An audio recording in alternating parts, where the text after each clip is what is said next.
गण मन अधिनायक जय हे भारत भाग्य विधाता। पंजाब सिंध गुजरात मराठा द्राविड उत्कल बंगा। विंध्य हिमाचल यमुना गंगा उच्चल जलधि तरंगा। तव शुभ नामे जागे तव शुभ आशीष मागे। गाहे तव जय गाथा जन गण मंगलदायक जय हे भारत भाग्य विधाता। जय हे जय हे जय हे जय जय जय जय हे।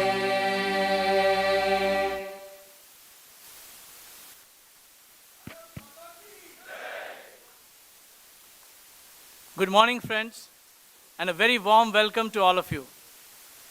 In the midst of a very heavy and yet pleasant monsoon, it really feels nice to be back with this audience in a short span of about 75 days. Ladies and gentlemen, in continuing with our tradition, I would request Madan Vajpayee of Prabodhan Manch to welcome our speaker with a shawl, shriphar, and a book.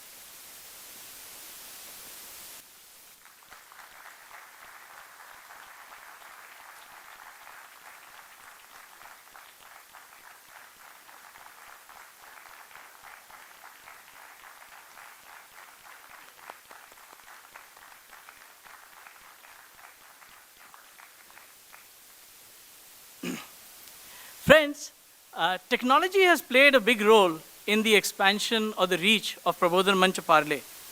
We were struggling to send out SMS messages, and we discovered another tool which allowed us to send some good WhatsApp messaging. So we are hoping that each one of our contributors and our audience did receive a WhatsApp message from us giving the details of the program. If you haven't connected to us on WhatsApp, please do so. A note on another progress thanks to this technology proliferation. Our YouTube subscription is now more than 11,300 people, and our contributors have crossed 220, and 65 of our contributors have made a repeat contribution. And yes, another technology tool, the QR code. So anybody wanting to contribute, we've now got a QR code available outside. A brief introduction to our extremely multifaceted personality who's on the stage, and it is going to be very brief. So on the left side, he's a graduate from St. Stephen's, a doctorate from Cambridge, and a professor at JNU. But I think on the right side, he's an author, a columnist, and a prolific analyst on media. So, in spite of the hangover of the pandemic, in spite of the monsoon, we've got a full audience in a 900 people hall. That tells me I don't really need to introduce the speaker. Very warm welcome, sir.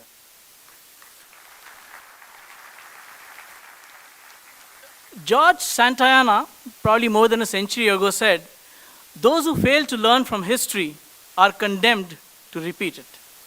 But we can't also forget that this same history is generally written by the victor because, as they say, the winner takes it all.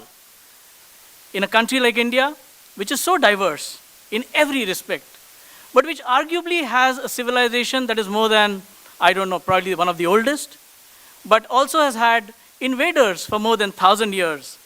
And naturally, because of that, we've had probably some distortion in the history that is taught to us. So how do we really rescue, I think, the next generation from this distortion of history?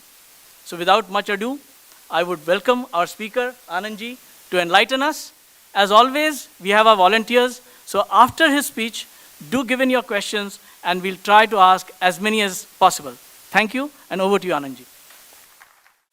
Good morning, everyone. Thank you so much, first of all, to Prabodhan and to Mugangji. And in fact, I have started using the suffix G because I thought he was only 20 years old when we were interacting on the WhatsApp.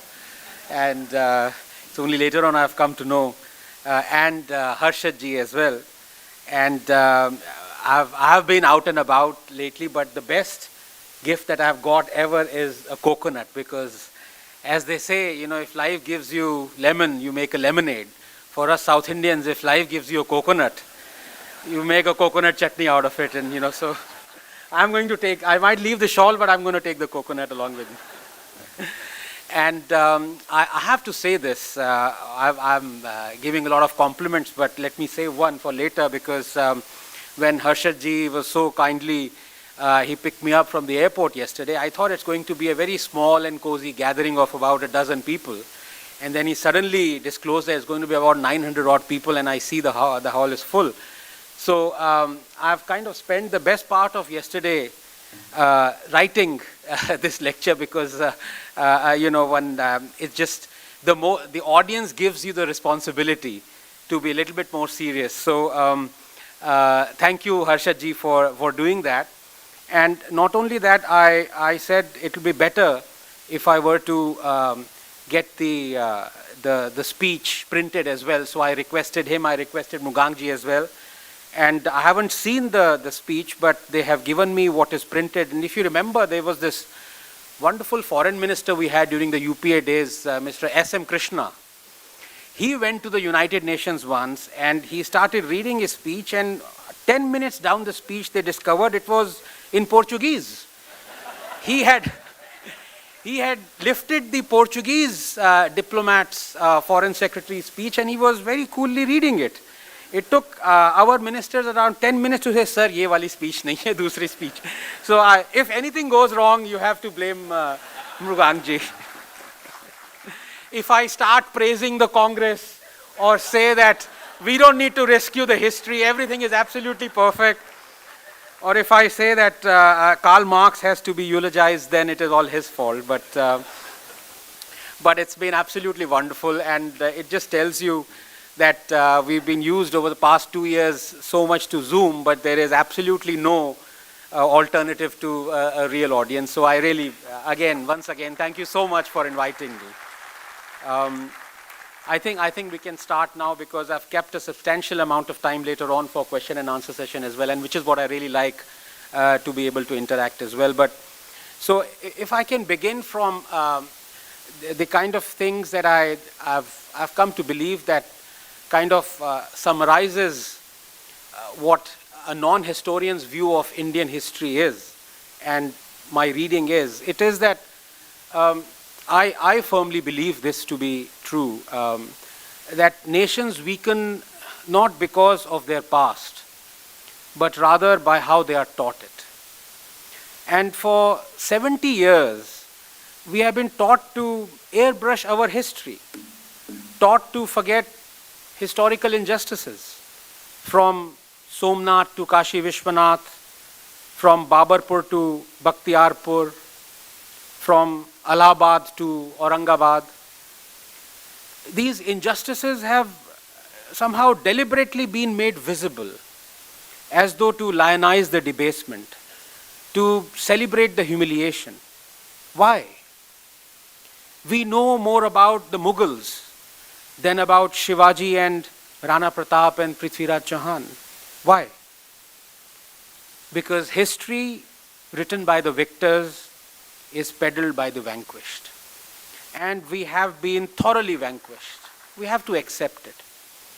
This is a country where people still go and pray at the grave of the monster Aurangzeb, who beheaded Guru Tegh Bahadur, who decapitated Sambhaji Maharaj, who demolished Kashi Vishwanath, and who murdered 4.6 million Hindus. This is a country where Guru Arjan Dev was forced to sit on a hot plate and literally cooked alive by the Mughal Emperor Jahangir. And what do? We immortalize Jahangir in our films as that affable, feather-toying romantic Salim. This is a country where a celebrated historian, or so-called historian, Ram Guha, did not want Delhi roads to be named after Chhatrapati Shivaji, the man who birthed an empire stretching all the way from Peshawar to Plassey. Because in Guha's words, the man was, and I quote him now, little known regional figure and a feudal lord who endorsed caste hierarchies, unquote.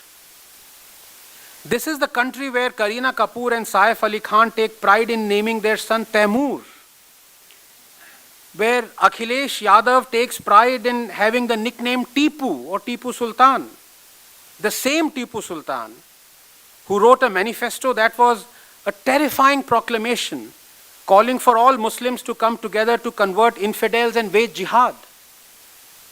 But I'm running ahead of myself a little here. The topic of today actually intrigues me. Forget rescuing. Forget even distorting.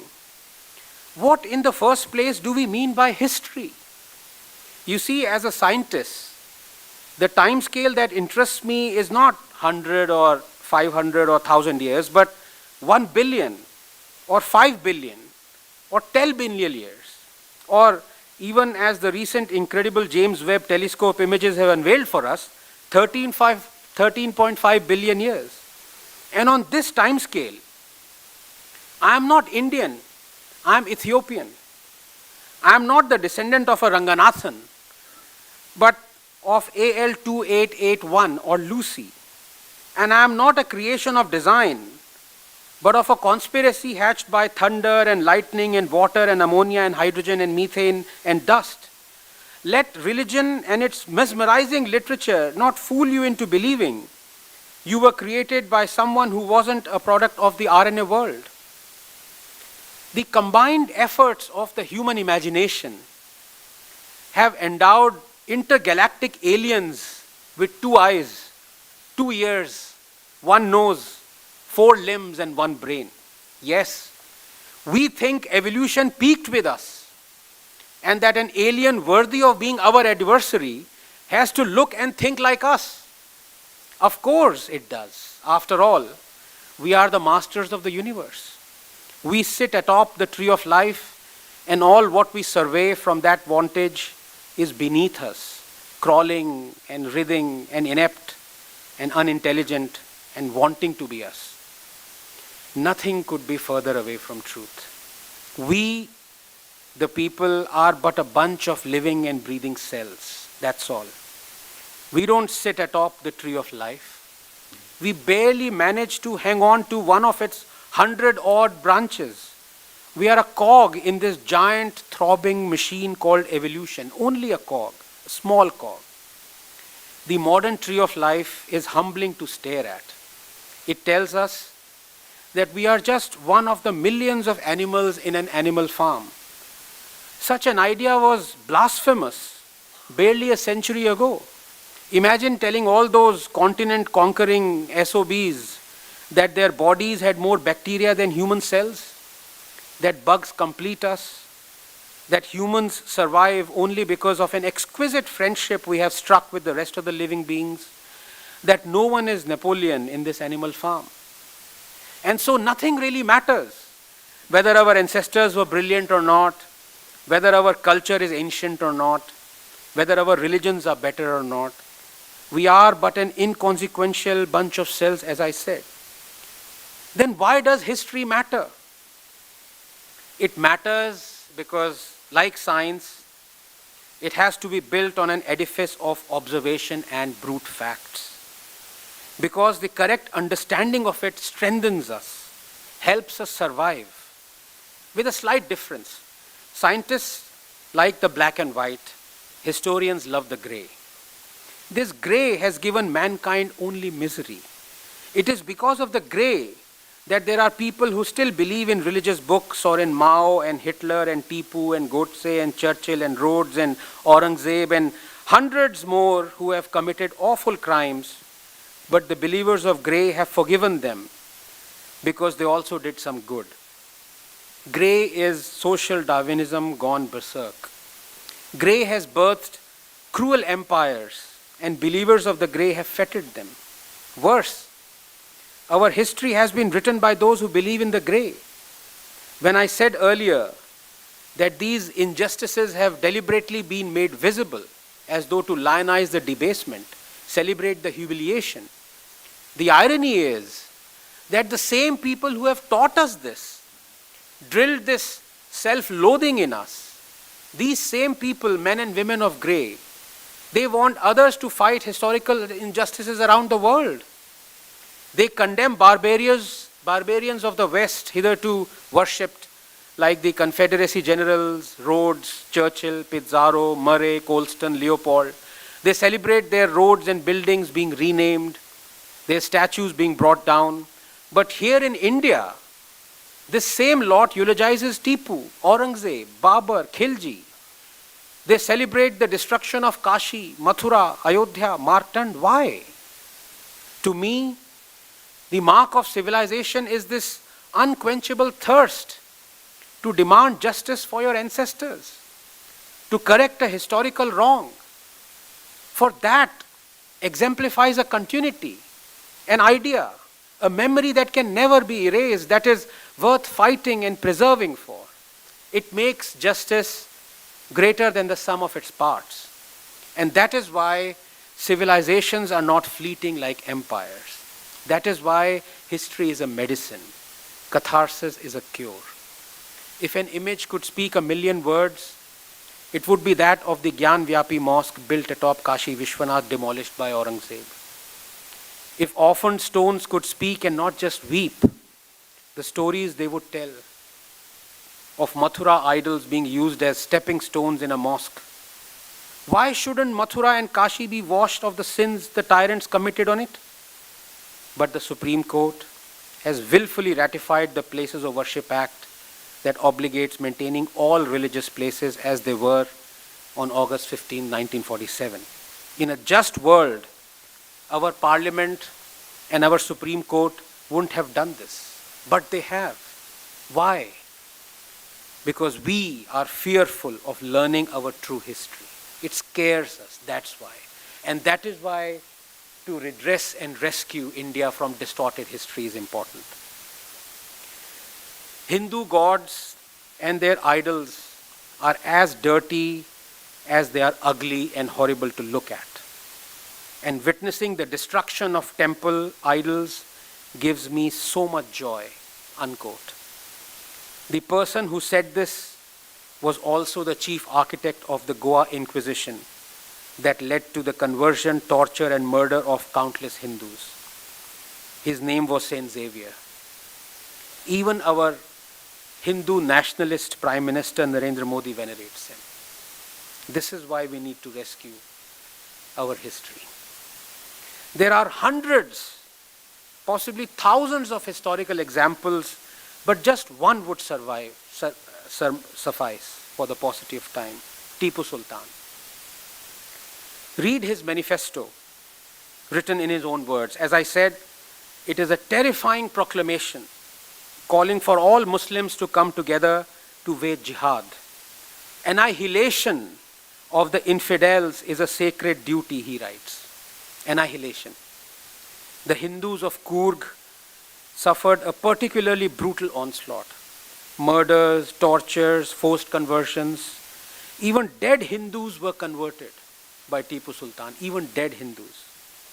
He destroyed 800 temples, 27 churches, captured 60,000 Christians, converted 30,000, killed thousands, and yet we call him a symbol of communal harmony. We have Doordarshan national shows on it. We cheer when an Indian purchases the Tipu sword. We cheer when the statue of the evil racist King Leopold of Belgium is demolished in Belgium.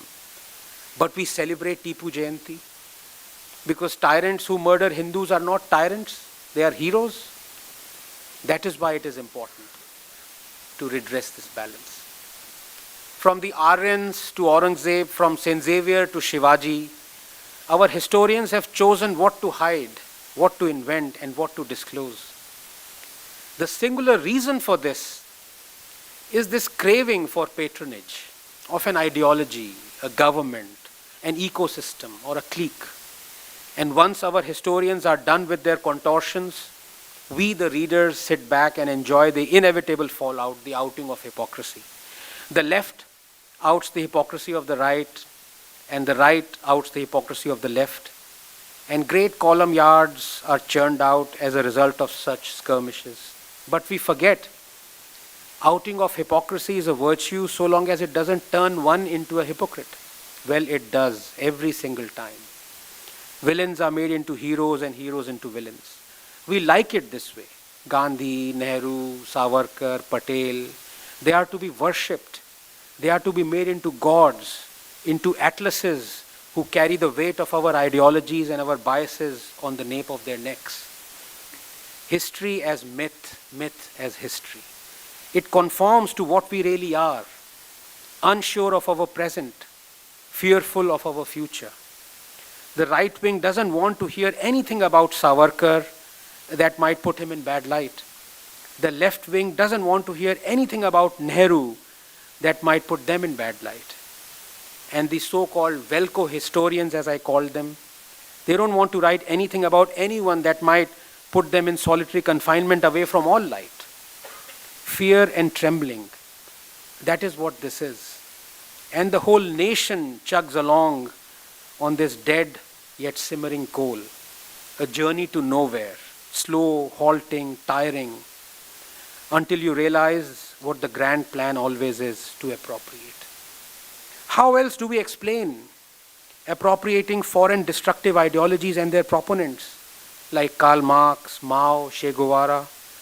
Do you now understand how reading a particular history can weaken a nation? Because when you eulogize these monsters like Che and Mao and Pol Pot, you also decide to walk on their paths. You weaken the nation. Do I really need to elaborate on this? Look at what the communists did to Bengal. Look at what they did to anything they have touched. And I'm from JNU, so please pardon me on that. Harshad was asking me, by the way, do you stay in the campus? I said, no, there's a huge waiting list for houses. First all the communists have to die and then only we get a chance to. They destroy anything they touch. And they still they venerate Stalin and Mao, despite knowing everything about these monsters. Mao, who killed 63 million of his own people, 45 million in 4 years flat. And if you think I'm talking abstract and philosophical gobbledygook, recall who wanted to scuttle the Indo-US nuclear deal, who was against the Green Revolution, against river linking, against dams. Recall who forbade the setting up of blood donation camps during the 1962 war with China, who castigated a fellow communist, Achyutanandan, for setting up a blood donation camp. Recall who hailed the Tiananmen Square massacre that killed 10,054 innocents. Recall who was against the liberalization. These people and their political parties are still among us, in our society, in our committees, in our universities, in our parliament. The more we are ignorant of our history, the more we are taught it wrongly. And the more these people come to power. Let me now delve into the contemporary aspect of history. Here, I will deal with the so-called modern Indian history and up to even say yesterday, so that it is history only technically, in so much that it speaks of a time past, but in effect it is the present. And here I put to you that the damage we have done in teaching this aspect of our history, in expounding on the various narratives of it, the damage is much more. In fact, the damage is catastrophic, because it is shaping not only the next generation but also the present one. History is an account, but it becomes a weapon if it is relevant in a contemporary setting. And it has been weaponized by the Congress and the left to a tremendous effect. And to an extent, that has weakened the nation. I will illustrate this with examples because that is the best way to explain what I mean. Let me begin with Mahatma Gandhi, the man who more than anyone denied us the truth, denied us the ability to be critical of the people and the things he loved, denied us the courage to be critical of religion, denied us catharsis itself. And let me issue my criticism of the Mahatma by employing a Brahmastra in the shape of a man who the Mahatma feared most above anyone else, Dr. B.R. Ambedkar. Nations aren't inspired through sharing ancestral genes. They aren't shown the righteous path through gene pool commandments. Nations need purity of the mind more than that of the heart. Nations need catharsis. Our nation hasn't had this catharsis. This is because we chose to follow the grey and not the black and white. We chose to follow the road traversed by Mahatma and not Ambedkar. To put it bluntly, Mahatma Gandhi was a man of grey, Ambedkar of black and white.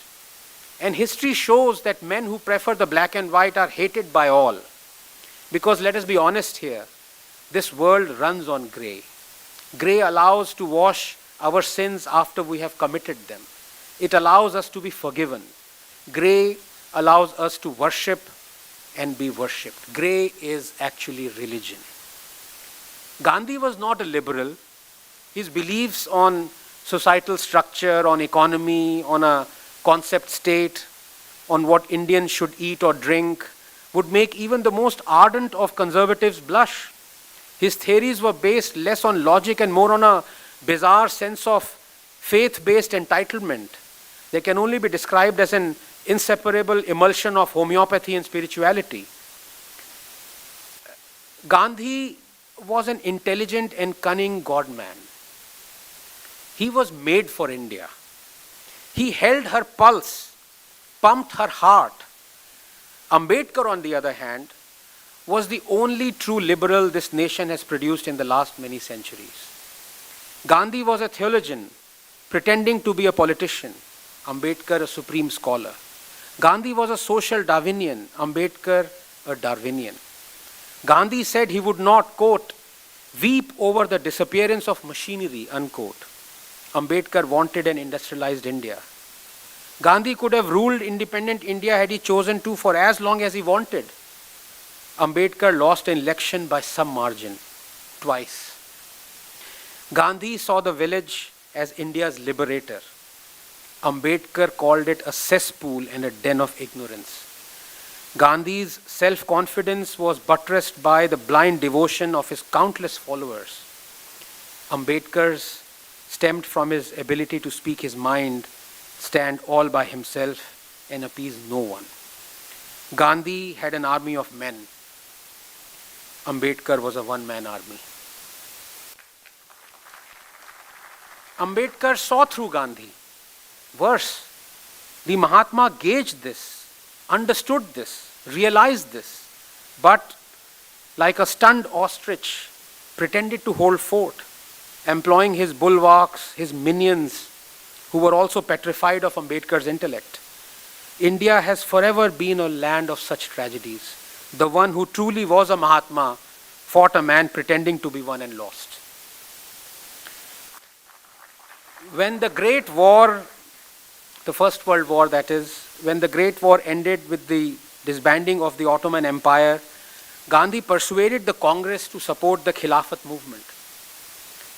A violent agitation for restoration of the Islamic Caliphate, deposed by the victorious British.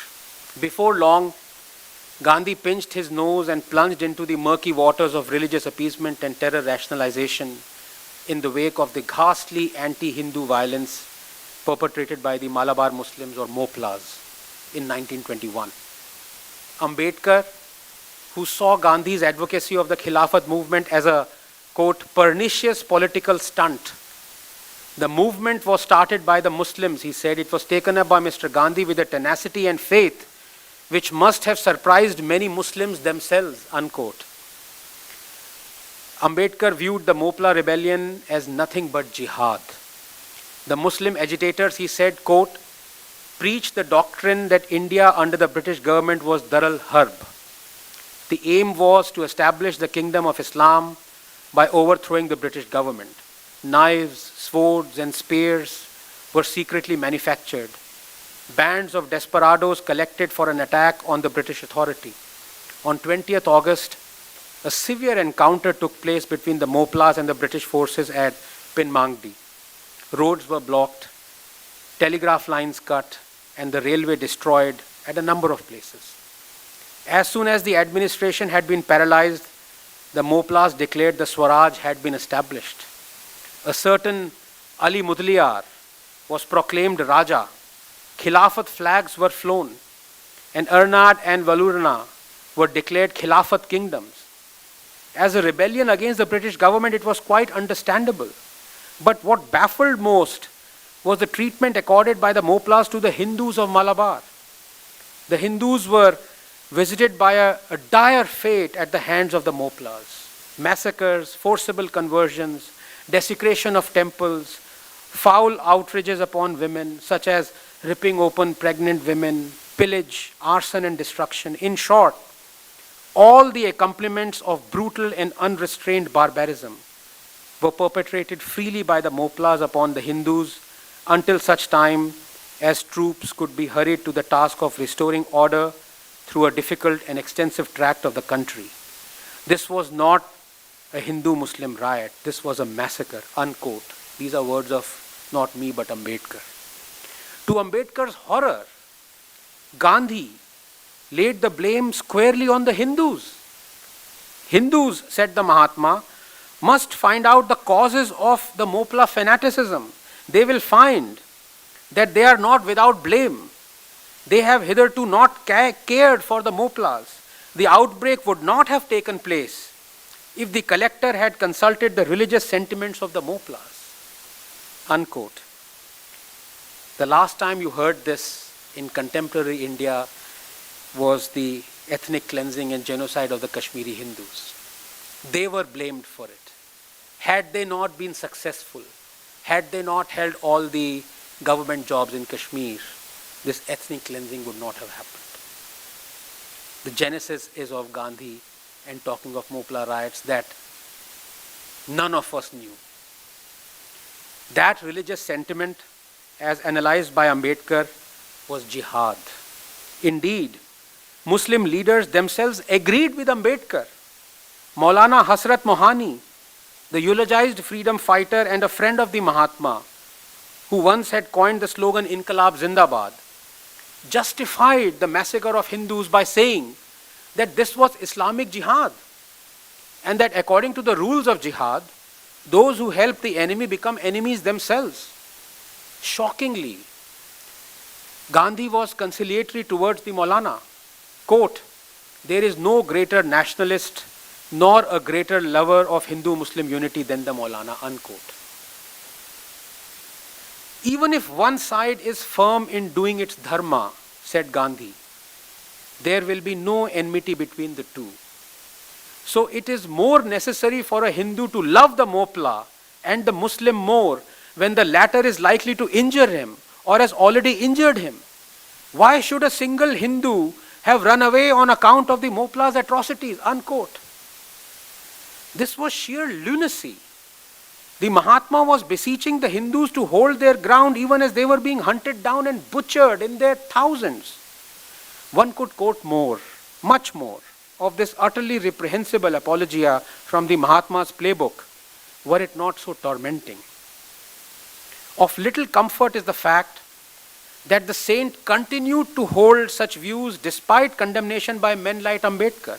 Decades later, in 1947, while preaching to those affected by the pre-partition Hindu-Muslim violence, he said, and I quote, Hindus should not harbor anger in their hearts against Muslims, even if the latter wanted to destroy them. Even if the Muslims want to kill us all, we should face death bravely. If they established after killing us all their rule, after killing all Hindus, we would be ushering in a new world by sacrificing our lives. None should fear death. Birth and death are inevitable for every human being. Why should we then rejoice or grieve? If we die with a smile, being killed by Muslims, we shall enter into a new life. We shall be ushering in a new India, unquote. Ambedkar was incensed at Gandhi's selectivity, more so of his stand on the Mopla massacre. Quote, Mr. Gandhi, has never called the Muslims to account even when they have been guilty of gross crimes against Hindus, unquote, said Ambedkar. Mr. Gandhi has never protested against such murders of prominent Hindus like Swami Shraddhanand, Rajpal, Nathuramal Sharma. Not only have the Muslims not condemned these outrages, but even Mr. Gandhi has never called upon the leading Muslims to condemn them. He has kept silent over them. Such an attitude can be explained only on the ground that Mr. Gandhi was anxious to preserve Hindu-Muslim unity and did not mind the murders of a few Hindus if it could be achieved by sacrificing their lives, unquote. Another incident around the same time brought to life or light the differences between Ambedkar and Mahatma Gandhi, underscoring further the gap that exists between objectivity and selectivity, and how the latter is used to devastating effect in politics. It was the publication of a pamphlet called Rangila Rasool, written as a retaliation for Sita Ka Chinala, a book penned by a Muslim that claimed Lord Rama's wife Sita was a prostitute. Ambedkar stood for Mahashay Rajpal, the publisher of the pamphlet Rangila Rasool, who was assassinated by a Muslim fanatic Ilmuddin. This while Muhammad Ali Jinnah defended Ilmuddin in court, and none other than the so-called great poet Allama Iqbal carried Ilmuddin's coffin at the funeral. Ambedkar was outraged at what was done to Rajpal. Gandhi was outraged at what Rajpal did. Quote, "I am no defender of the author of Rangila Rasool," said Gandhi, adding that the book gave him deep pain. He called the book offensive and its author a mischief maker. He wanted the law changed. The law changed. In came the dreaded IPC 295A, calling for punishment for those who hurt religious sensibilities. And the India of the kind Ambedkar had imagined, an India proclaiming liberty and freedom of expression, called in our Hindu Vedas, changed forever for the worse. Incidentally, in this poster is written Ajmer. There's a 21-year-old engineer called Sunny Gupta. He was thrown in jail for 45 days. The news only came out after he emerged from the jail, so no one could even outrage on what has happened. And what was his crime? He was charged under the same section 295A that came into being after Gandhi outraged on Rangila Rasool. And what was his crime for which Sunny was charged? All he said was that Hindus should not visit Ajmer.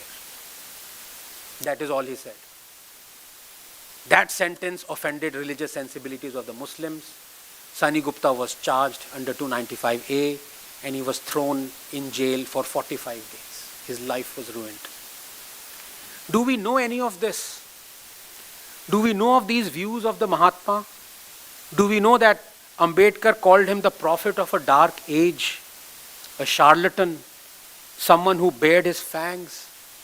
Worse, our knowledge of Mahatma Gandhi is embellished through that ridiculously selective propaganda film called Gandhi, and how every Indian almost danced in the aisles when Gandhi got Oscars. We know everything that Ambedkar said about Hinduism, don't we? But do we know anything at all that he said about Islam?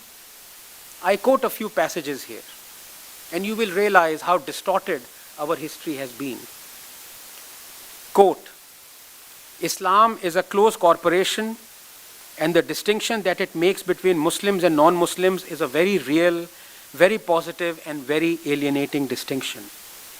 The brotherhood of Islam is not the universal brotherhood of man. It is the brotherhood of Muslims for Muslims only. There is a fraternity, but its benefit is confined to those within that corporation. For those who are outside the corporation, there is nothing but contempt and enmity." These are Ambedkar's words. The second defect of Islam is that it is a system of social self-government and is incompatible with local self-government. Because the allegiance of a Muslim does not rest on his domicile in the country which is his, but on the faith to which he belongs. To the Muslim, ibi bene ibi patra, which means where it is well with me, there is my country. To a Muslim, this is unthinkable. Wherever there is the rule of Islam, there is his own country. In other words, Islam can never allow a true Muslim to adopt India as his motherland and regard a Hindu as his kith and kin. Conversion to Islam or Christianity will denationalize the depressed classes. If they go to Islam, the number of Muslims will be doubled, and the danger of Muslim domination also becomes real. Take the caste system. Islam speaks of brotherhood. Everybody infers that Islam must be free from slavery and caste. Regarding slavery, nothing needs to be said. It stands abolished now by law. But while it existed, much of its support was derived from Islam and Islamic countries. But if slavery has gone, caste amongst Muslims has remained. There can thus be no manner of doubt that the Muslim society in India is afflicted by the same social evils as afflict the Hindu society. Indeed, the Muslims have all the social evils of the Hindus and something more. That something more is the compulsory system of parda for Muslim women, unquote. Why have these facts been hidden from us? This is not mere distortion. This is diabolical. This is an exercise in turning us into lambs, unsure of ourselves, unsure of who we are and what we need to do. Let me now come to the one and only Jawaharlal Nehru. Given that I am from the university that bears his name. Great man. I just said it so my career is safe for the next 15 years. Now, there are so many aspects of his policies and personality that have deliberately been hidden, or worse, airbrushed in our history, that one lecture honestly is not enough to recount them all. Allow me to summarize him in one sentence. Jawaharlal Nehru destroyed the India of Sardar Patel and Ambedkar's dreams. Destroyed. But one aspect hurts us most and weakens us most. And it is that Nehru is projected as the paragon and the protector of liberty and free speech, even till today. Historian after historian, textbook after textbook, government after government, including non-Congress governments, they sing Nehru's praises on this count. So it is important for me to bring out in detail how he treated free speech and dissent. Let me give you a few examples. First Amendment was brought in with clauses of reasonable restrictions, incitement, disruption of public order. Majru was jailed for 1 year for calling Nehru Hitler ka chela. First democratically elected communist government in Kerala was dismissed. Stanley Wolpert's book 9 Hours to Rama was banned. The book Chandramohini was banned. Aubrey Menon's The Ramayana was banned. Campbell's The Heart of India was banned. Koestler's The Lotus and the Robot was banned. Import of any newspaper that, quote, undermined friendly relations with foreign states, unquote, was banned. Aziz Beg's Captive Kashmir was banned. Fleischler's Aisha was banned. Bertrand Russell's Unarmed Victory was banned. Robson's film 9 Hours to Rama was banned. Sardanvi's Markae Somnath was banned. Robert Taylor's The Dark Urge was banned. Selling Lady Chatelier's Lover was banned. The book What Has Religion Done for Mankind was banned. Rawat Wank's Bhubat Singh was banned. Import of any, quote, obscene drawing or painting was banned. Mrinal Sen's film Neel Akshar Niche was banned. Menon's Rama Retold was banned. Tony Hagen's book Nepal was banned. The RSS's organizer was censored, its publishers prosecuted. Film Gokul Shankar was banned. Godse's Testimony was banned. Goswami's film Runumi was banned. Historian Dharampal was jailed for criticizing Nehru post-Indo-China war. Release of the 1962 war film Bhool Na Jana was blocked. President Rajendra Prasad's speech was barred from distribution. Film Jharna was banned. Draconian Press Objectionable Act was passed. Columnist Vivek was fired. His column critical of Nehru discontinued. Hindustan Times editor Durga Das was fired. His column critical of Nehru family discontinued. Congress leaders demanding Nehru's resignation was arrested and jailed. Ads to the Times of India were discontinued for speaking against government policy. Magazine Crossroads was banned. Play Nin Galne Communistaki was banned. Its actors arrested. Hindi film songs were banned from being played on the All India radio. Congress demanded a ban on the iconic film Parasakti. Film Nastik was banned. Western pop music was banned from the AIR. People's Theatre Association was banned. Play Hariprada Master was banned. Film Ganga Jamna was blocked. Sharat Chandra Chattopadhyay's play Mahesh was banned. Tagore's play Gora was banned. Balraj Sahni's play Jadoo Ki Kursi was banned. Tagore's play Bisarjan was banned. Pradeep's song was deleted. 2 songs from Fir Subeh Hogi were banned. Harmonium was banned from the All India radio. Film Jugnu was banned.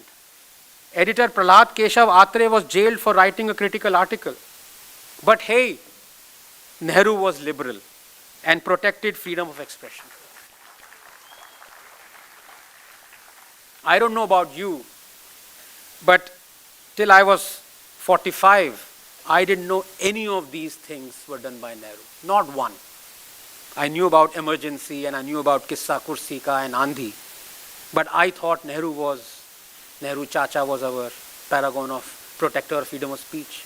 This is what history does, the wrong reading, airbrushing. Lastly, let me take the most contemporary example of distorted history and our refusal to see the reality for what it is. For that, I would like to have a show of hands from this wonderful audience.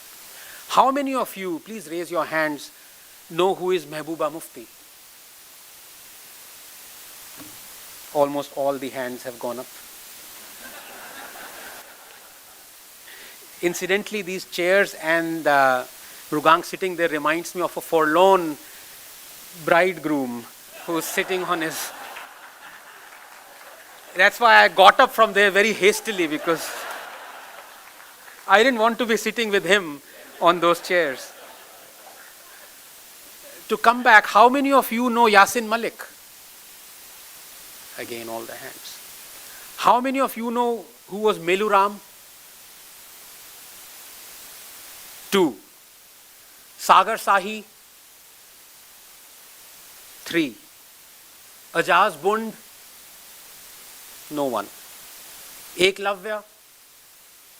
Not the historical, mythical Eklavya, but the 27-year-old Eklavya. Eklavya Meena? No one. Radhika Gill? Yes, 2. These are the people who were denied their basic human rights because of an Article 370 in Kashmir. For 70 years, the human rights of lakhs of Dalits, refugees, women, Gurkhas, Sikhs, homosexuals in Kashmir were ruthlessly trampled upon because of a bad law called Article 370. They were warriors, fighters, postgraduates, PhDs, doctors, but they could get a job only as a sweeper or a security guard. And no one did anything about it. None of us, we even knew about this. Why? Why shouldn't we call this generation that did nothing about this as casteist, xenophobic, bigoted, misogynist, homophobic? 600 Indian states were happy to melt into one India, but somehow Kashmiris think they are special. Why? 1.3 billion Indians are constitutionally not discriminated against, but somehow Kashmiris think they are superior. Why? And still there are those who say that removing Article 370 is wrong. They can only say this because of 2 reasons. That they think they are not equal to others, and that they think their faith makes them superior. Science destroys both these arguments. The road to normalcy in Kashmir is paved with humility and equality and a correct reading of history. Is our nation weakening on account of Kashmir? I put to you a direct consequence of not being taught the correct history. We don't know who Sagar Sahi, Melu Ram, Ejaz Bund, Eklavya Meena, Radhika Gilla. We don't know their names, but we know who Yasin Malik is. What does it tell you about our reading of our own history? To end then, history for us is either to be hidden or invented. We tell and retell what we like of it, and what we don't, we scrunch it up and slip it under the mattress like a plastic bag. For the victors, a quill to write history with, for the vanquished, the burden to peddle it. But we forget, history is not homeopathy. It does not work as a placebo when diluted. It simply disappears. We owe it to our survival to be ruthlessly honest about history. We owe it to science to make sure history doesn't disappear. Lastly, I would like to touch upon something contentious and controversial, and what this lecture would hopefully enforce. All of us here in this audience, composed thankfully overwhelmingly of the right and the non-left, know that we have fought with each other at some point of time. Indeed, it is one of the principal laments of the right that the right fights amongst itself. You must have seen that meme of the old Rishi Muni saying, "Lado, samapt kar do ek dusre ko, khoob lado." I have also used that meme many times. To be sure, those who say this immediately after having a fight. But I contend that this is good. We are all here together, aren't we? It is the left and not the right that cannot take criticism from amongst its own. The right works on Darwinian principles and fighting for supremacy of ideas. It comes naturally, a fundamental and glorious reason why there can never be a right-wing ecosystem. To build a right-wing ecosystem would be to replicate a left-wing ecosystem. Nothing could be more tragic. Ecosystems are tribes. Sooner or later, they demand their pound of flesh. Slowly, they sow ideas of brotherhood and dependence in an intellectual who has just joined them. And then begins the slide. If India is to encourage the growth of intellectualism, it must understand that ecosystems as we know them are to be discouraged. It must understand the role of a patron. You can support a musician by organizing a concert for him, but you can't ask him to perform your mediocre creation. And this is what all ecosystems do sooner or later. They turn into herds and their members into little lambs, afraid to speak their minds, fearful of the consequences, scared that the flow of cash or kind might ebb.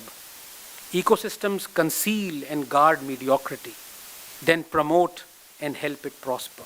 Instead, the right and the non-left must now cultivate non-conformists and dissenters amongst its own fold. Over these past 8 years, not a day has gone by when the left, that holds a monopoly on the media narrative in India, principally through inbreeding and entrenched mediocrity and a collectivized belief in lunitomes, not a day has gone by when the left hasn't indulged in wanton propaganda, selectivism, scaremongering, Hindu-phobia, shameless hypocrisy, and the institutionalization of false equivalence. From spreading misinformation and fake news to pillorying institutions like the Supreme Court and the armed forces, nothing was left to chance. The intellectuals have turned into pretenders. And the pretenders have turned into potters. They have made sure the soft clay that gets baked ultimately into wisdom and sagacity is now the clay of untold misery and mediocrity. But it wasn't always like that. No, it wasn't. That clay is special. It is the same clay that suckled the glorious Vedas that fed us, whose richness reflected silently the greatness of its people.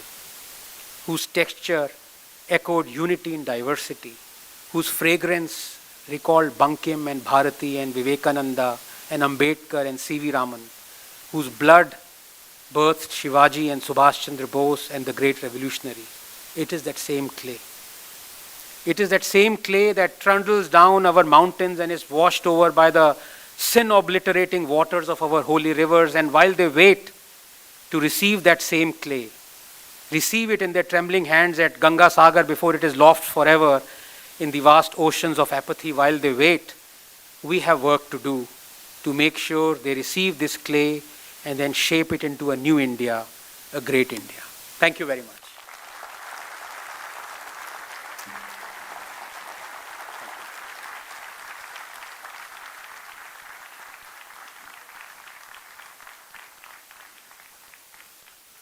I had to ensure that I get up very soon, right?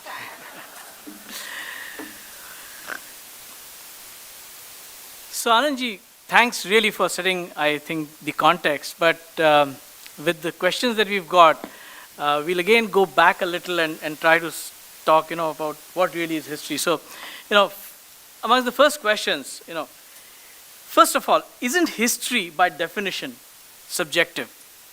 And therefore, if it is subjective, how do you really recall, record, and how do you really learn from the past? Because it is subjective and it's not like a maths which is 1 or 2. Well,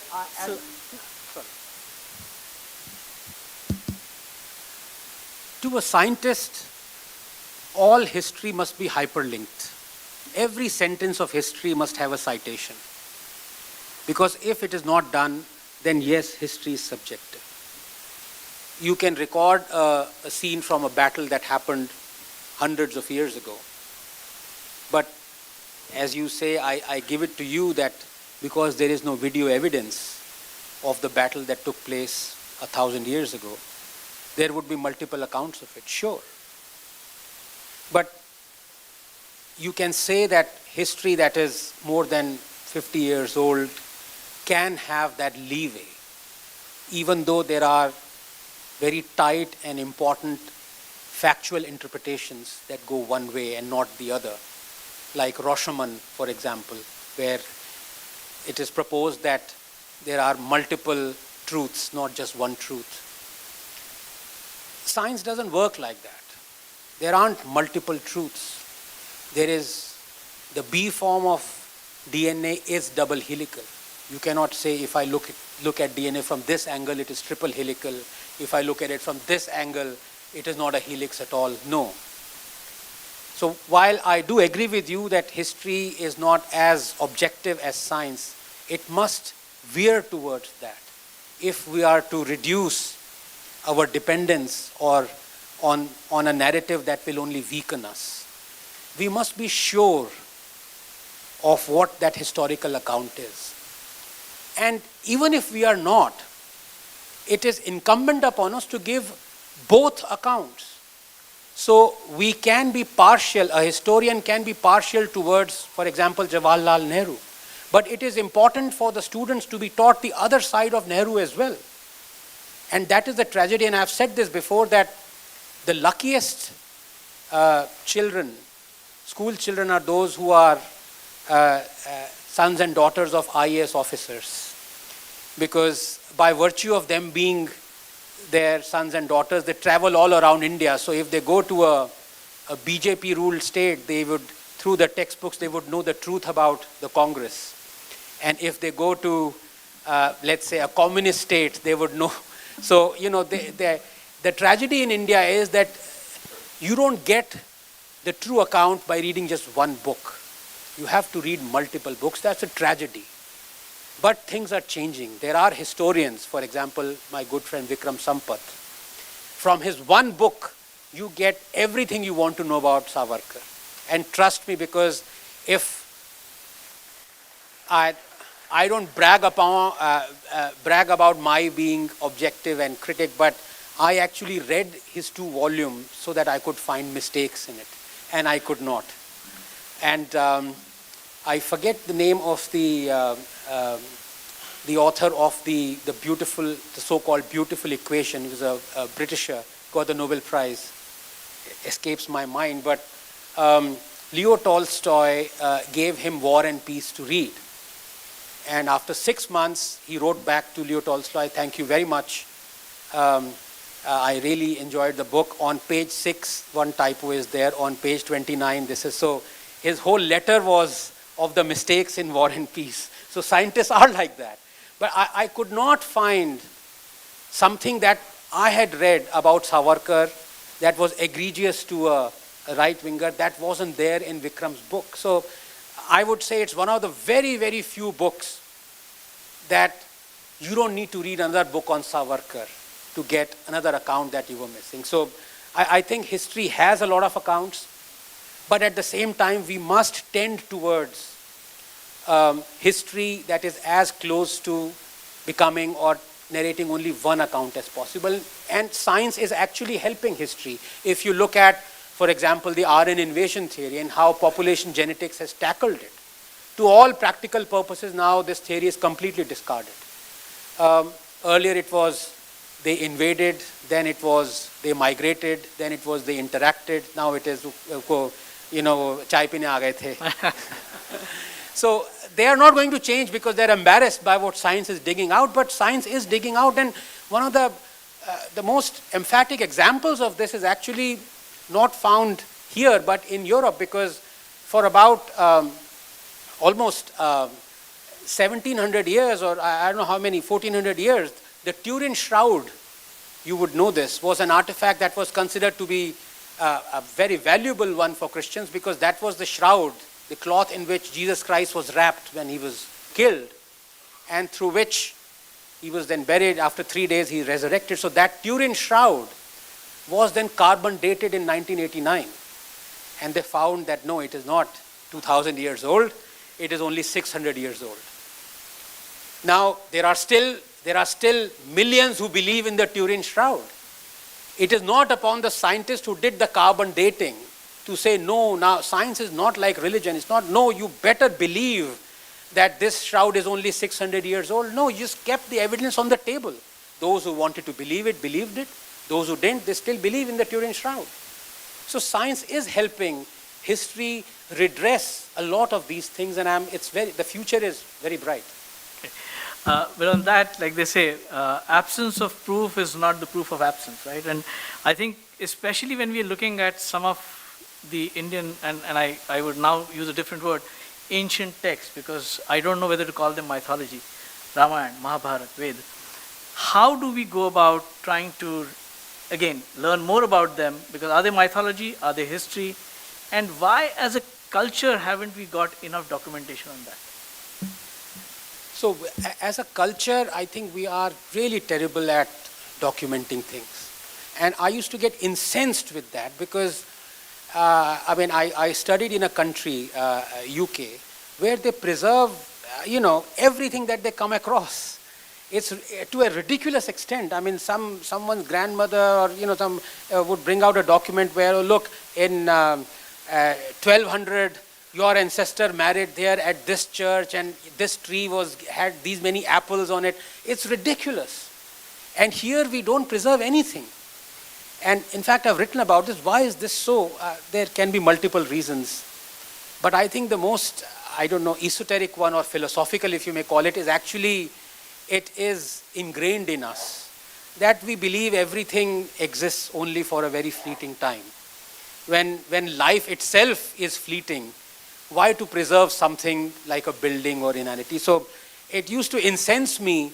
Now I want things destroyed. No, actually not immediately. But I'm not that perturbed because everything actually turns to ashes and dust. So when you talk about our history and preserving of it, Naipaul has given a much more structured evidence of that in his second book of his trilogy, A Wounded Civilization, as to why have we become like this. But the fact remains that there are many who do not consider Ramayana and Mahabharata as real history. And I am one of them, I admit it. Because increasingly also, even in today's age, something is alleged in a tweet.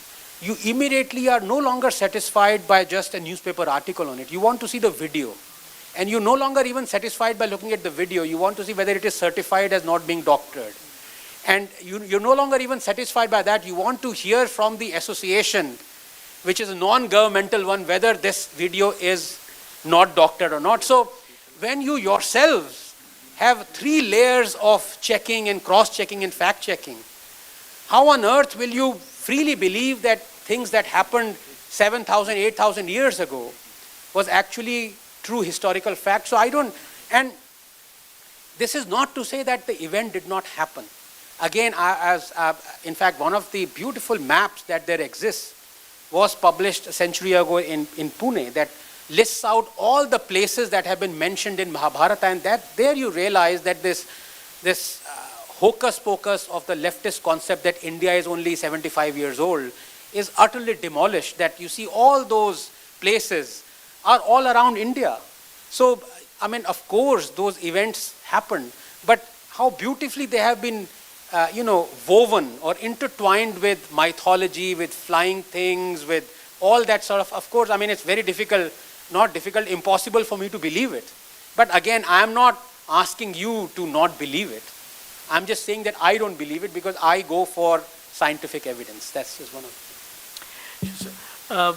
Just again on history, and I think sometimes all of us like to read about battles, treachery, drama. So is it that peaceful periods which really got development in India, is that the reason they are not documented? I mean, we hear a lot about the Pallavas, the Cholas, and the Pandyas, and them ruling for so many centuries, and India doing so well under them. And it's still not very well documented. Is it because it was peaceful? Because Hindus were peaceful? No, it is purely because the more I realize this, and it's so stark. It's just that aspect, the Hindu aspect of our history, which essentially is our history. If you were to ignore the invaders, that is also history. The Hindu aspect is so totally sidelined. I mean, it's impossible for you to even structure in your mind the kind of eulogizing we do of the cruel Mughal emperors like Aurangzeb and the others I took the name of. And yet you had an empire, a wholly Indian empire that was more than a millennia long, the Chola Empire. We hardly know anything about it. I mean, how bizarre can that be? There are more in Indonesia and in Thailand students who know about Cholas than we do, and I'm not joking. I've compared. So this was by design. This is not by accident. And and as I learn, my knowledge also in history has been very recent. But there have been some stalwarts and some new books that have come to light, and it pains you because I suppose one of the things that I did not address in my talk was that this government is hand in glove in promoting the distortion of history because it believes, according to one minister, that we are proud to have not placed even one comma in our textbook. So that was something to be proud of. Just a minute, sir.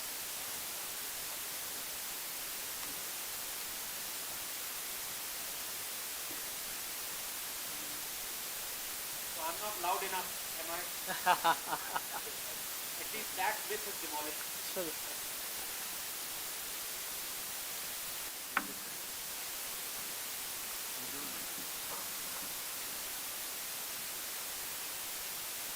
In a TV debate parlance, I have been muted, faded out.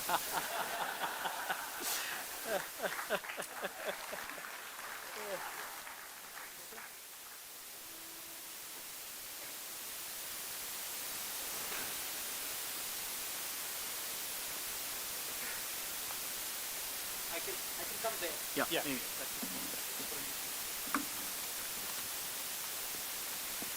You can take the chair if you want. I'm also taking the questions.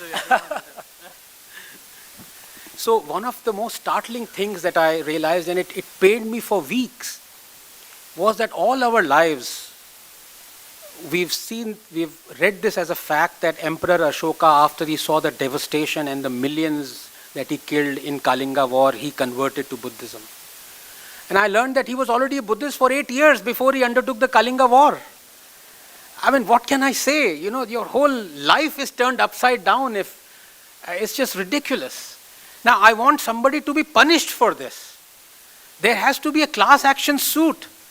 So, somebody has to go back to the original book and the education minister who okayed that book that said Ashoka converted to Buddhism after Kalinga War. That man, or woman, if that person is still alive, I need to go and JNU style protest in front of that house and say, you ruined my life. And there are so many instances like that. So many. And that is the reason why there are still people in Maharashtra who go and worship and pray at the tomb of Aurangzeb. It is akin to a Jew going and praying at the tomb of Hitler, except that their country is wiser. They did not allow for the tomb of Hitler to be built.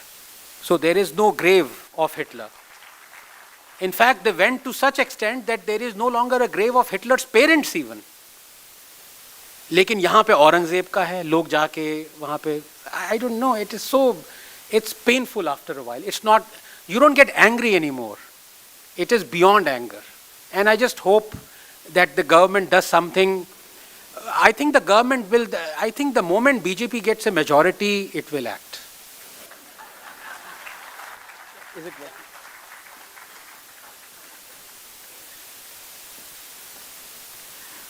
So one last one on the past, and then we'll move a little bit to the contemporary and the future. But again, Indian history, a lot of it seems to be written by foreigners even today. Even our ancient history is written by foreigners. I mean, what's the reason? Are we not taught enough, or did we just put it in some side part of the curriculum? Why is it that we're still dependent on outsiders for our own history? I think a lot. Can you hear me now? Yeah. Okay. I think a lot of it is to do with that we essentially are a subjugated civilization. So by our very own nature, we don't trust the sources that we build ourselves. That is one aspect of it. The other aspect of it is also true, that of the sources that we have, half of them would be ideologically inclined to one side and half on the other. I mean, I mentioned Ram Guha. I mean, before I read more about our history, I used to love the fellow's books. Now I use it either as a door stopper because even flinging them against the wall can be harmful. They are so big they can rebound. So, what to do if you have historians like that person? And there are so many. So, the tragedy is, it's multifold. It's not that, and to be honest with you, it is not that it's only our country that suffers from it. We are talking about this because our knowledge is in this. Who knows, maybe in the Western civilization, there are many who were sold out. And I mean, there might be many Greek historians who the Greeks hate. I don't know, कि ये क्या बता रहे हो भाई? ये तो, ये हमारी Greek history कुछ है ही नहीं इसका मतलब. So there might be many. So this is a universal phenomena. It's just that it just happens so much in our country that is a young country in terms of not civilization, but in terms of imparting knowledge. We are very young because after invasions, and I highly recommend, if there is one book you read about the psychosis or the real, how the Indian brain works and why we are the way we are, it is that second book of Naipaul's trilogy. He explains everything, why we are a destroyed nation, a destroyed race. So something happened during the 1500s, 1600s, 1700s, that completely destroyed us as a nation, and our knowledge, our associations with each other, our sense of aesthetics was completely destroyed. We are rebuilding it. So when a nation is in the process of being, rebuilding itself, it really hurts if you don't tell the truth to the people to whom you should tell the truth. So it hurts us more than, for example, America or Europe. So coming a little bit now to the contemporary side, and I think there's a question from an audience saying, can you throw some light on the importance of the education ministry or the minister? And I think the question is very straight, saying on our first education minister. But in general, could the person there or the department have really done something to either create a better narrative or create the distortion that we see? Now, that's an important question. Did I say, did you talk about, he or she talk about the first education minister? Look, so I can talk about the first education, but I don't want to. I want to talk about the last education minister. Because that is in our hands. What happened 60, 70 years ago is not in our hands. Yeah. Yes, that person was biased, no doubt about it. If you the Maulana Abul Kalam Azad, if you see his speeches that he gave, very incendiary, pan-Islamic, he promoted all that. We don't know anything about that, the Lucknow speech especially. But the fact of the matter is that is 70 years. All you need is a history textbook that you need to impart to a pupil who is in class maybe 9th. Even 9th से पहले आप कुछ भी बोलना है बोल दो, टीपू महान था, ये स्पोर्ट से खेल लो, ये कर लो, वो कर लो, it's okay. But those formative years, 9th to 12th, and then the college years, you have to talk about the education ministers that we have in the contemporary time.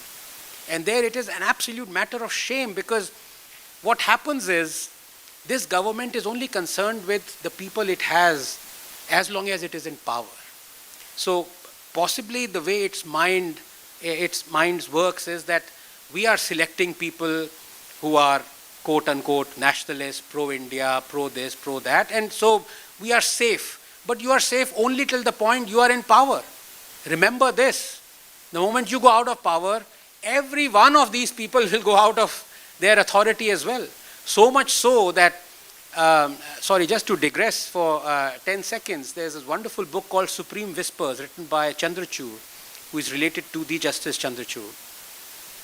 And there he talks about what the Chief Justices, ex-Chief Justices talk about, and you have to read it to realize the bizarre lengths to which Congress went to find out if any person was associated in the slightest of ways with, leave alone BJP, just the RSS as well. So there was this High Court Chief Justice of Mumbai who was slated to become the Supreme Court judge, and Indira Gandhi found out that this gentleman attended the funeral of RSS Gowalkar. 2 days before he was to be made Supreme Court judge, he was not. So this thing that people have that, look, we are in power, we are going to pick up people who are, going to be of our ideology, we will tell the truth, that remains only till you remain in power. Because you haven't changed the textbooks, you haven't changed the school textbook, there still are people who still like Che Guevara, still like Mao, who still think Stalin was a hero. Unless you change the textbooks, you're not going to change the way people think. You are simply changing the way people think for the next 5 years or 10 years. Maybe, I don't know, maybe that's what people want. So I am not concerned about the first education minister. उन्होंने अपना काम कर लिया, वो निकल गए. I am concerned about the last education minister who said, I am proud to have not changed anything. Thank God he was changed. So coming back to again the period when we got our independence, but just around that time, and again I think a lot of lawyer friends in this audience, including our Manch, as they say, sometimes you need to have a motive, for a crime. Assuming that distortion of history is a crime, what would have been the motive of the people at that point of time is your guess? Because you can understand maybe for the Britishers or the people previous to that, but what would have been the motive for somebody not to correct it or to leave it as it is? Yeah, so I think there were multi-pronged motives. One was about this so-called Gandhi. So Gandhi was made into a Mahatma, and everything that he believed was peddled to us as history. So one of his things that was the most spectacularly unsuccessful was the Hindu-Muslim unity, right? And he knew the evidence was all around, from Mopla to even before that, to even people who had advocated the two-nation theory. People fault Savarkar for it, but before that was Sir Syed Ahmad Khan, and before that was in fact Karl Marx in 1853 book. He talked about the two-nation theory. So Gandhi knew that he is wrong, but still he persisted. And after Gandhi died, for the next 30, 40 years, there was this so-called almost a dogma that we will exist as a nation together, even though we had seen the pangs of partition, even though Ambedkar warned us of this. So at the altar of Hindu-Muslim unity, every truth about Islam was hidden. Every truth about what the Islamic leaders said were hidden. When you do that, you not only airbrush your history, you weaken the future generations to act. That is the birth of appeasement. Now, there is a direct correlation. That is when I say that nations don't weaken because of their past. Because nations will always come back. In 1990, 91, our foreign reserves were less than what Sri Lanka's are right now.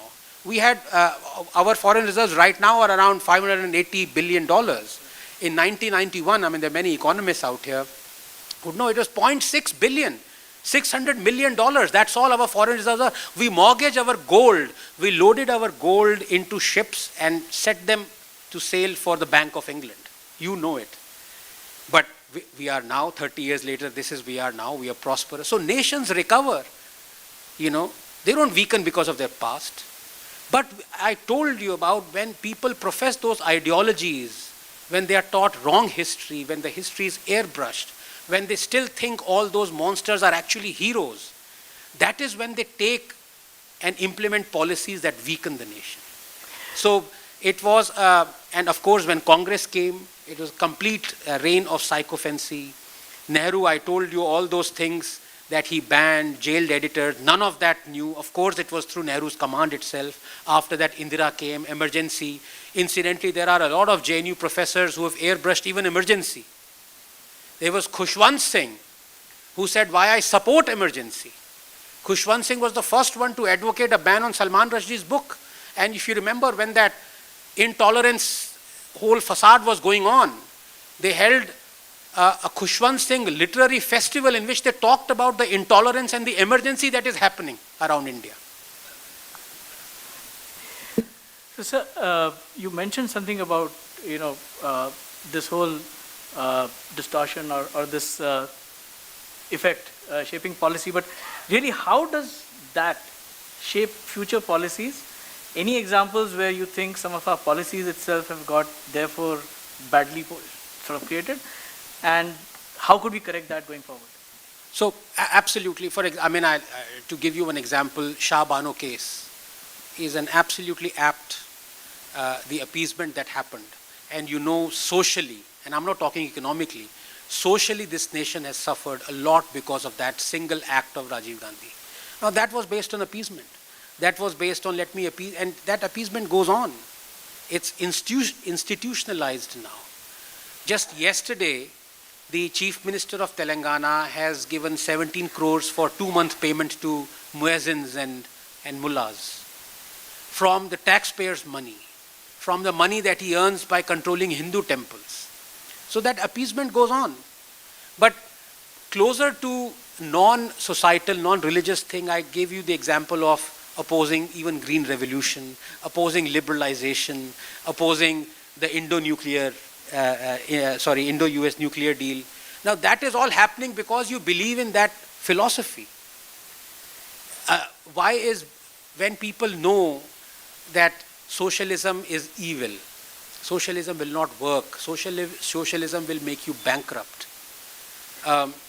As Margaret Thatcher famously said, that socialism only works as long as till the time you run out of other person's money. When you know this philosophy doesn't work and you still carry on with it, that is what is weakening the nation. When you know that farm laws were good for you, that India needed those farm laws to catapult itself to a middle income economy. When you knew that all those 3 farm laws almost verbatim were there in the Congress manifesto. In fact, Modi did not go even as far as Congress wanted to go. Congress wanted to remove APMCs. Modi said, no, I'm giving you a choice. When they are in your manifesto and then Congress backtracks and says, look, these are black laws, what can you do? That is what is weakening the nation. So, sir, and you, like we mentioned, on your left side is your JNU. But, a question from the audience saying, and I think in the end you alluded to how we should try and create a fairly open and sort of equal-sided. So how do we establish diversity of opinions, especially in our colleges? And should the state play a role in that? So yes, I mean JNU.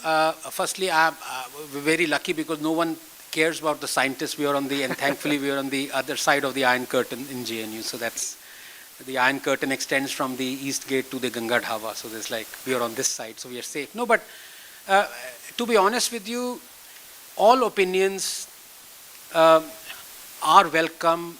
They must happen, especially in a university.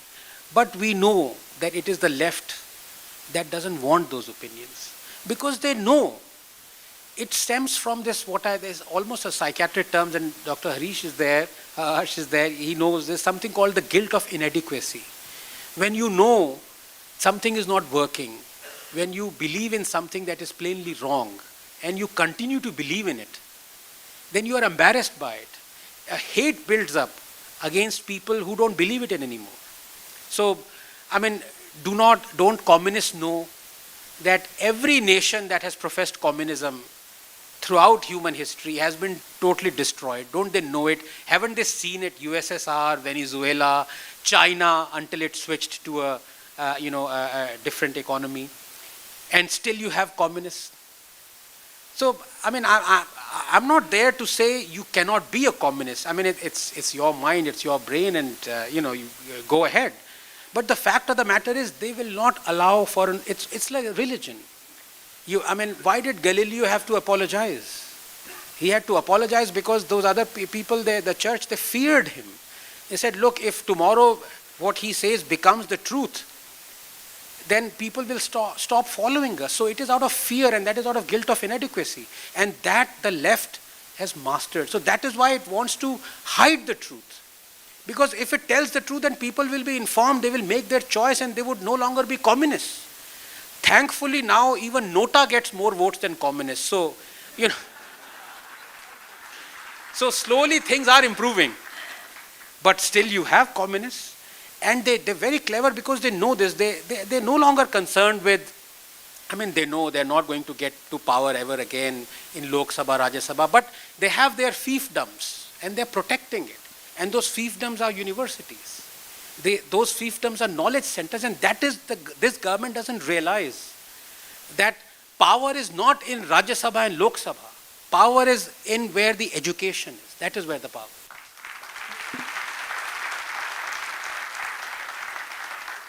So, coming to that, two questions, and again from the audience. The first one, and again these are a bit saying what will you do in the future. So, one, history, the way it is taught and where is it taught, and the fact that we've just put it in some section called liberal arts. And second, the revision of this textbooks. How do we address this issue, and what are your suggestions of going forward? So the textbook revision, first of all, it's, and I refuse to believe those who say, look, 8 years is too small a time, we have to constitute a committee. 8 saal mein committee nahi bani, yahan to we are a nation of committees. How can you say, we dream of committees? So that is wrong. But away from textbooks, you have to identify where does a child or even a student learn things, imbibes things. It is, yes, through textbooks and through exams, because no matter if your ideology is communist one, if you show, for example, if you prescribe the Black Book of Communism as a textbook, and there it is known that Mao was a monster, if you write, if you're a communist student and you write, no, Mao was great, you will get 0 marks. So obviously, you would fail the exam. But the question is not to change the mindset. It has to start from a non-textbook thing. I gave you one example. Let me give you another. I gave you the example of Narendra Modi venerating Saint Xavier. I mean, that is shameful. That should be unacceptable. Somebody should hold Prime Minister Modi to account and said, look, you cannot say those things anymore. I have just given you one quote of what Saint Xavier did. He was the architect of the Goa, Inquisition, which was as bad as Spanish Inquisition. What are you doing venerating him? And he gives, every year, he gives chadar for the Chishti, Ajmer, Dargah Sharif. Does he know the history of the man who said, I have come to India to destroy Hindu temples? I'll read out his quotes. Now, when the Prime Minister is doing it, How can you just blame the textbooks? Because the guy will come in and say, "Apne dekho Modi ji kya kar rahe hain? Tum mujhe sikhaoge." So it has to start from, the truth has to be imbibed by people who are no longer students. And by that I mean our politicians. They have to say that, look, I'm sorry, I was wrong. I have to tell you the truth about Saint Xavier. I have to tell you the truth about Sufism. I have to tell you these truths. And many of those truths will hit the Hindu people who've been eulogized. Fair enough. There is no dearth of that. Ambedkar has already done it. But the point is, it has to be across the board. And school textbooks are, I would say, I wouldn't give them more than 20 to 25% of credit for changing a person's mindset. It has to be from the very top. So Modi has to come out, the president has to come out and say, look, this is the truth about these people. So in light of that, sir, two questions I'll take. The first one, should we teach the Hindu religious texts, especially a lot of people think that the Gita or is one of the most best modern management tool today. So should Hindu religious texts be taught in schools? Actually, I got into a lot of controversy because this is the thing. There was a news about Gujarat making, prescribing Gita as a thing. I said, no, Quran should be prescribed. So a lot of right-wingers, without understanding what I actually meant, वो आगे उस पे वो meme आ गया, समाप्त कर दो, लड़ दो, मारो इसको, मारो. Because, and it is not for nothing that I call Zakir Naik as my hero. I mean, a lot of right-wingers, they hate Zakir Naik. But have they ever understood why a lot of Muslims also hate Zakir Naik? Answer that question. They hate him because all he does is, he narrates the verses. That is all he does. That is all you need to do. That is all you need to do. I have never been, I'm letting out a secret out here, because I don't want anyone to behead me. I have never criticized Quran or any Islamic scriptures. I have only quoted them. If you feel annoyed by that, that's not my problem. This is what the Twitter did. I quoted verse 3359, thank you Zakir Naik, about the blasphemy verse, and Twitter blocked me for 20 days. And I told them, why have you blocked me? And they said, because this is hate speech. So I said, are you saying this is hate speech? Then they quickly unblocked me. So I don't need to comment or criticize. It is vitally important for all Indians to read the Quran. Trust me. So as we are moving towards sort of the last part, I think there are again some questions more coming from some of our younger audience. So a question saying, we learn a lot or we hear a lot about our bright past and how it can lead to a bright glory.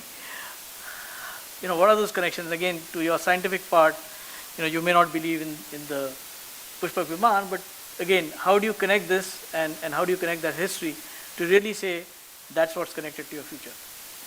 No, I think that's a wonderful question, and I jokingly I say that we are ruled by parties that believe in either past or pasta. Now,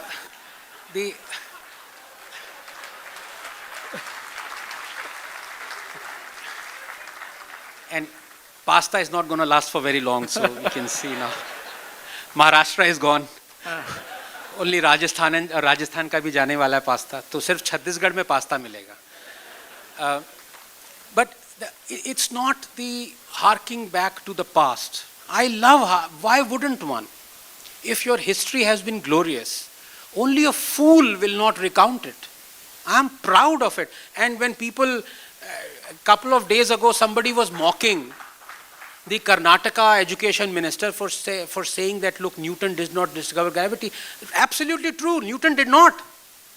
It was Brahmagupta. Now, when you give the proof, and still you mock someone, now, so you can't change their mindset. So I'm absolutely not for glorifying what is our past, but at the same time, let us not take it to the extent where we add everything to it. Like, ye bhi humne kiya, wo bhi kiya, viman bhi cha. It's not true. DNA discover kiya. Nahin, it's not true. A lot of things we did, especially in the theoretical sciences, medicine, for example, or in Ayurveda. In fact, my book is coming out later this year on forgotten Indian scientists. And a lot of it, I take it back to Ayurveda, I take it back to hundreds, even thousands of years. So our past has been glorious. We don't need to, kind of invent things that we did not invent in order to make it more glorious. It is monumentally glorious. It is so glorious that it will take us years to recount the glory. And that is another tragedy. You saw a month ago, there were some really precious manuscripts, 1,000-year-old manuscripts on palm leaves. They were just rotting somewhere in a sack. So, this is another thing that we need to worry about. How well do we care about our knowledge? See, buildings, I really don't, mind too much if a building is destroyed. But if that knowledge is destroyed, that is destroyed forever. So, we have had a tremendous past, glorious past. And it is incumbent upon us to recount it. But let's not add things that never happened. So we did not discover RNA or DNA or all those things. But we discovered a hell of a lot of things that we must recount. Sure. So, if you look at the Western world, and a lot of funding for research and a lot of funding in universities comes from the corporate world. It may have its downside because it is vested interest. But at the end of the day, that's what's kept it alive as well. So, is there some role here which the Indian corporates have forgotten, not known? Is that something which you would strongly advocate? No, absolutely. I think a couple of CBI raids and ED raids should do the trick. But look, I think it is increasing. What is happening, unfortunately, is because there is such paucity for it, that a lot of money is being taken up by US universities to start Indian centers there. And what happens is we have fraud historians who immediately take up positions there, and then their students and theirs. So it's like, you start, it's almost dendritic. And once you start something, it's very difficult to stop it. As to how many of those endowments are coming to setting up things in India, it's much less. That must increase, especially in the arts. But again, we see this. Nothing happens in a vacuum. And if you were to, and this is again the tragedy, you have, for example, Ashoka University. It is a liberal arts university.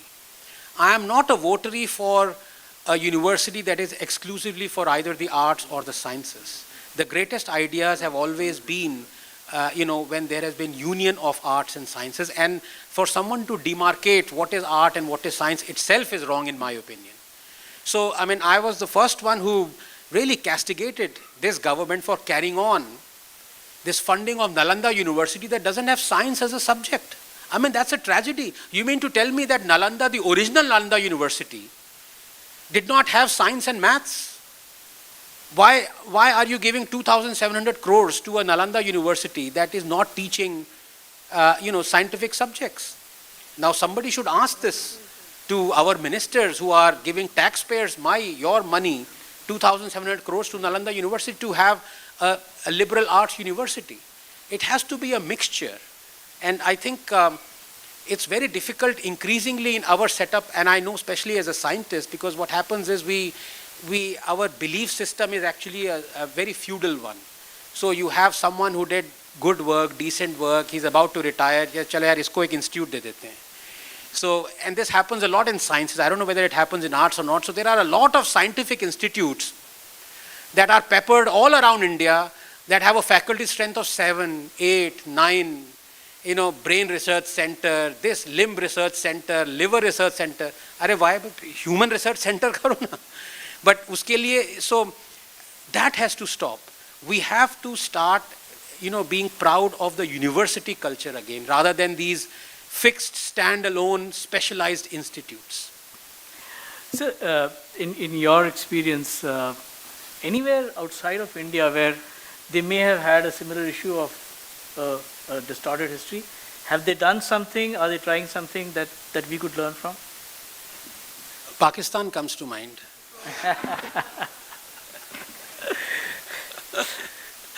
No, but and here again, I think, if there is one author I cannot recommend highly enough, it is Naipaul, and his really sense of the psychology, the South Asian psychology. So I think it's one of the two books. Is it Beyond Belief or Among the Believers? I think possibly Beyond Belief, that he talks about the psychology of Pakistan. that how it is slowly dissociating itself from the South Asian history and veering towards its history as if it emanated from the Arabs. And you can clearly see how within 40, 50, 60 years, Pakistanis do not believe that they were part of India at all. You know, they're saying that we stemmed from Arabs. Our whole history is Arab. So you see, it's, you know, when you talk of weakening a nation, in 40, 50 years, you've completely changed the whole canvas of a nation. What to talk of a university or a school. You know, here you have 200 million people thinking, completely differently. So that is why, history is so dangerous, the way it is taught. So, just before I think independence, we had a lot of historians, people like Nachikekar, Major Basu, Sardesai, etc. You mentioned about Vikram, but and again, which Sardesai? So this was G.S. Sardesai. Better specify that, please. So again, do you see an emergence of at least people who are willing to relook at and really study and write history in probably the correct way? And how again can we encourage the Vikram Sampats of the world? Yes, and no, definitely it is increasing. You have, Jesai, you have Vikram Sampath, you have so many others, Anish Gokhale is one, half a dozen, maybe more. They weren't there 10 years ago, and worse, 10 years ago, the books written by the so-called historians or Velcro historians, I call them, because they stick to their preferred government, they were being thrust upon us. We were being asked to then multiply recommend their books. And that is how, the whole ecosystem was built. So now things are changing, but again we have to ask this question. And I asked Vikram this, how long did it take for you to write the volume 2?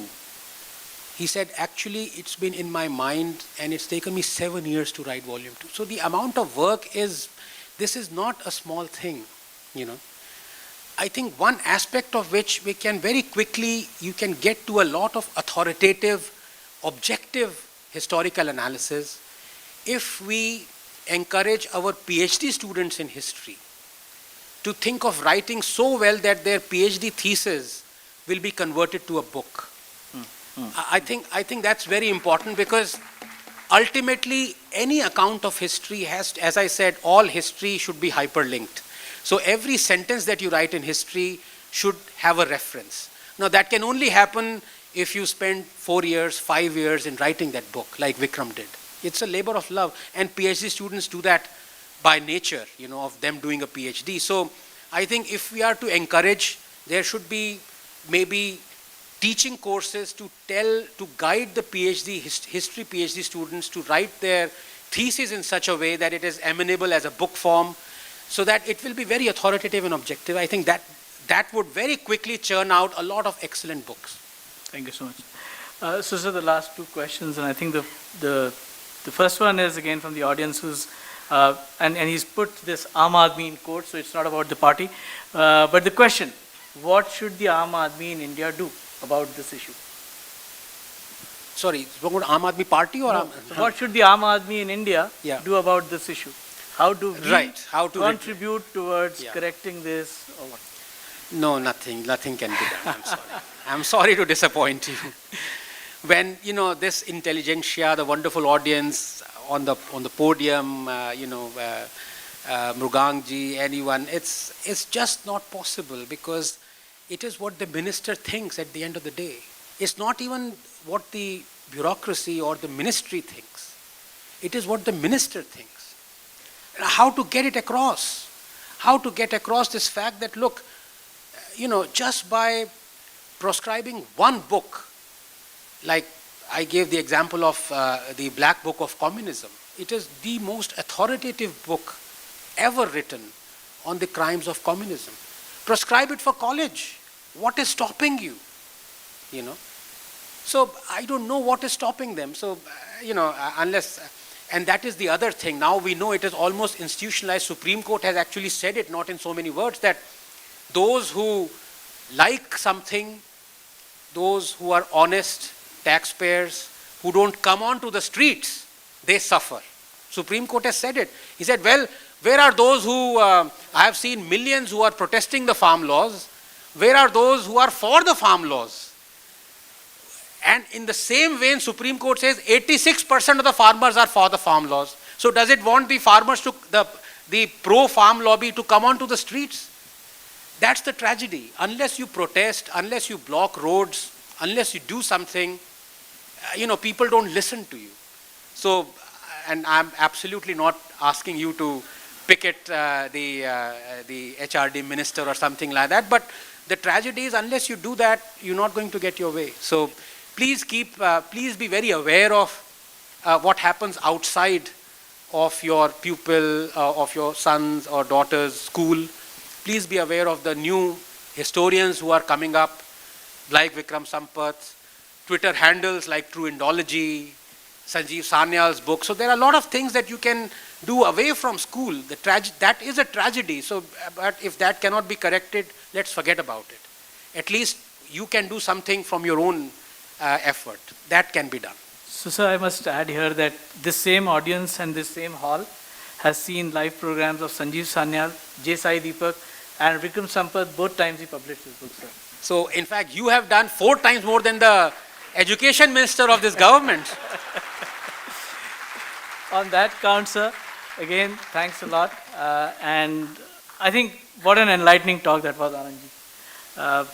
I love to speak a little bit in Hindi always with my background. तो आनंद जी के आने से जो आनंद हमें मिला, आनंद जी को सुन के उस आनंद में 7 रंग लग गए. धन्यवाद आने के लिए. And like he said, I just got to know him 4 weeks ago, and the amount of, I could sense that he was extremely busy, extremely engaged, and yet he found the time to come down from Delhi, spend time with us. So for that, Anand ji, the entire audience and Prabodhan Manch, we are eternally grateful to you, sir. I will now just take a few minutes, please, if you can just wait to sort of conclude with a vote of thanks. Thanks to the BMC for this hall, Shri Tendulkar and Sairaj Publicity for banners and backdrops, Vastu Shobha for the stage, Avinash Paradkar ji for the sound, Virag Vision for videography, and Anil Hardikar ji of Abhutpurva for publicity. Thanks to our elected representatives, Abhijit Samant ji is here, generally Parag Ravani ji is always here, and both of them always find time to be with us, so thank you to both of you. This time around, we are going to make one additional thank you because there are 2 people in the audience which we want to thank. Honorable retired Governor Padmanabh Acharya ji, sir, thanks for coming here and thank you for being with us. And a second guest who is here, she is a past speaker of Prabodhan Manch. We've always been supportive of her work.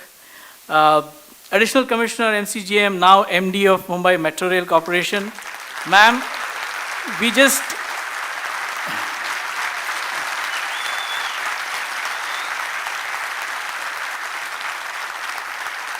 So ma'am, yesterday we tweeted about your appointment, but I think we truly hope you'll put Mumbai back on its rails.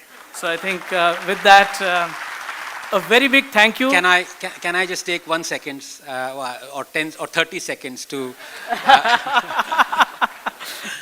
just to say that I did not know that your elected representatives were here, sir. If I have been very critical of the government, I apologize. Please don't raid. No, sir. I hope there is no ED or CBI raid to my house. A very big thank you again to our 220 plus contributors. But the last, and I always say this, I think a couple of people have asked us, because this is, Prabodhan Manch is an AOP. Most of us have something else that we do and we just meet every Friday and get this organized. But what really keeps us going is to see an audience packed to the hilt. And please keep coming, please join us, and that's what really keeps us going. Thank you. We will close with the rendition of the Vande Mataram.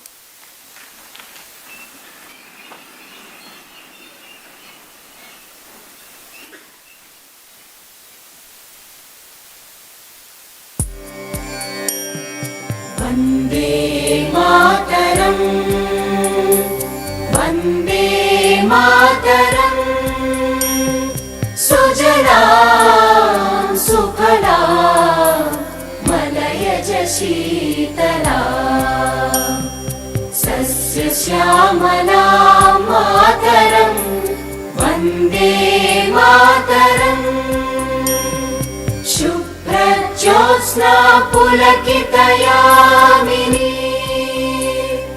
पुल्लकुसुमित द्रुमदलशोभिनी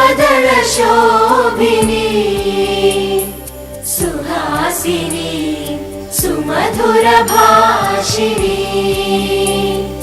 सुखदां वरदां मातरं वन्दे मातरं वन्दे मातरम् जय